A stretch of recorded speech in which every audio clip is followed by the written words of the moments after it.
How you doing, YouTube? Matt Massive Beer Reviews, back with yet another review.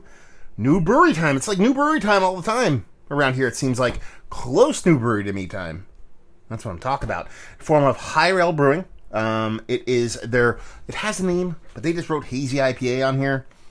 That's kind of weird for a brewery to do that, but it is what it is. It's their Hazy IPA. It actually has a name. I forget what it was. New brewery. I heard of this place kind of popping up. It's down in Highbridge, which is just north of Flemington, just south of Washington in New Jersey. So, not too far away from like Conclave and Lone Eagle and stuff like that.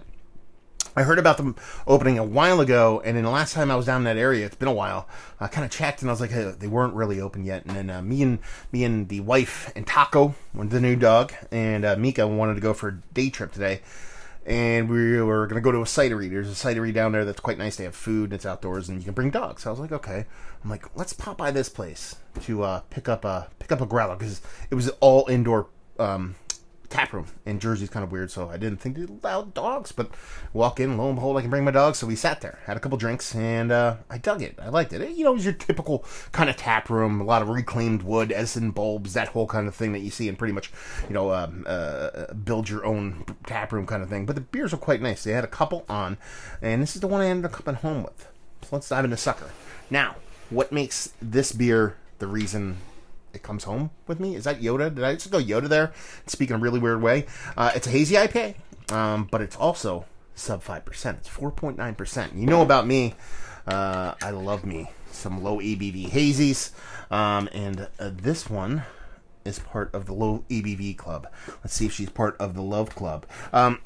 She is full-on hazy. She's what you'd expect from a new school IPA. The big difference here is it's definitely malt driven. So you can see how it has that richer kind of color, that copper penny kind of color to it, as opposed to being a lot lighter, less than turkey gravy, more of a kind of earring towards beef gravy. I know it's a bad analogy, but I joke about that stuff. So instead of butternut squash soup, this is more like, I don't know, whatever. It's more of an actual orange color. My guess is that it's all malt based. This beer, a lot of your new school hazies use a lot of sugars, different kind of sugars for fermentation with yeast, and that's why they tend to be less malty. This one probably is an all malt based beer, I assume. Quarter pinky finger that dissipated relatively quickly, and she looks quite nice, albeit a little bit darker than what you'd expect, especially from something at 4.9%. Let's get a nose. That smells really good, actually. It's OJ with a little bit of like mango skinniness on top of a nice kind of green dankness that doesn't get over the top. So there's a bittering component here. There's a green dankness to it.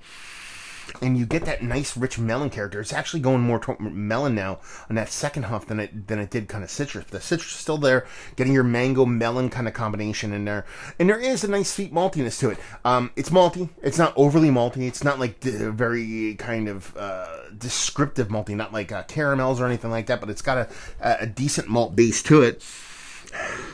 But the way that kind of green comes off in combination with the way that kind of a citrus kind of tropical fruit melon thing kind of leans, smells pretty damn good to me. Way more impactful than 4.9%, let's put it that way. Let's dive in. Cheers.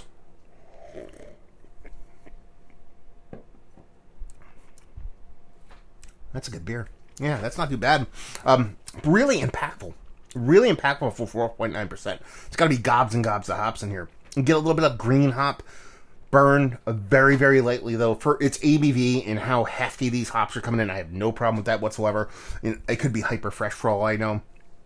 But you get that green hop pellet kind of vibe to it that I actually enjoy in a certain dose, and this definitely is below that threshold for me, so I kind of dig it.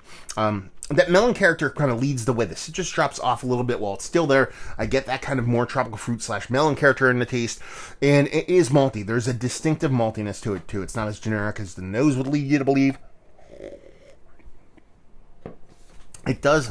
It's like a nutty with a dollop, the ever so slightest dollop, like super gentle dollop of kind of caramel to it. Almost like a nut bready. We get a little bit of those caramelized sugar in with that nuttiness kind of thing, as opposed to just straight up caramel. I dig it. I think it's quite nice. I mean, you're talking about a 4.9% beer. New brewery. So I think they've been open for about a month at the time of this filming. This is the 13th of, or the 14th of September, 2019. So you're opening a brewery, and a bulk of their beers are lower in ABV. That tickles me pink to no end, because, you can't hide behind a lot of stuff at lower ABVs. Now you're talking about, super hazy beer. There's more to hide around. I don't know, man. When you start to get into these really hazy beers, especially at low ABV, your DMSs and diacetals of the world really like to rear their heads. I think there's I forget who wrote the article lately about the correlation and the kind of amplification of the diacetyl in beers because of dry hopping or whatever. Anyway, yeah. There's none of that here. There's nothing as far as negative goes. The only thing I could see this being a negative for some people out there is where the maltiness comes off. I have no problem with it. I have no problem with the malt base, where this beer is at, again, especially at its ABV. But I know so many people out there are so kind of tied into that New England style of, almost zero maltiness whatsoever, in combination with the, I lost my train of thought. How about that? Zero maltiness, basically. And drop out all bitterness. So this has a bitterness. It does have a malt base, but not that big. Shows its head. But I think it's nice. I think it's tasty. It lacks, how do I put it? While I ramble even more. What it gains, though, is it gains mouthfeel, body, and heftiness. The way this comes off is much more like a 6.5-7% IPA as opposed to a 4.9%. From the mouthfeel and even the hop presence, without a big pop of sweetness, that's where that malt comes in. When you're not using those sugars and you don't have the often leftover residual sugars that happens when you use a lot of a sweetener based kind of stuff to create your hazies. You end up with really sweet beers there. Here, and you lack the mouthfeel more times than not. You have to make up that with a ton of flaked oats and stuff like that. Not that there's none in here, I'm sure there is, but this ends up has a really nice mouthfeel, is sweet enough, doesn't get overly sweet, and has a really nice hop impact at sub 5%. I'm gaga all day. This is a really tasty beer. I dig it. So anyway, I think you got enough. Let's cut to the chase. Is this one of the better lower ABV hop forward beers I've had as of late? Yes, absolutely. Is it Mount Rushmore status? No. There's ones that do it a little bit better for me. But this is really good stuff, especially from a local brewery that's only been open for a month. I'm a fan. So, let's see. Value availability, $8 for a 32-ounce growler, $10 for a 64-ounce growler. So that's me getting, not doing proper math and bringing proper growler sizes. Brewery only, obviously. And leave you with, if you like what you like this, if you like low ABV hazies, this is going to do you proper. I mean, sure, like I said, there's a bit of maltiness to it. There's a little bit of a kind of hot hopness to it. I'm sure that dissipates even after a couple of days or weeks or whatever. But if you like low ABV hazies, you love small breweries trying to do good things, and you find you're up in that kind of Flemington, Washington, High Bridge area, definitely worth checking out.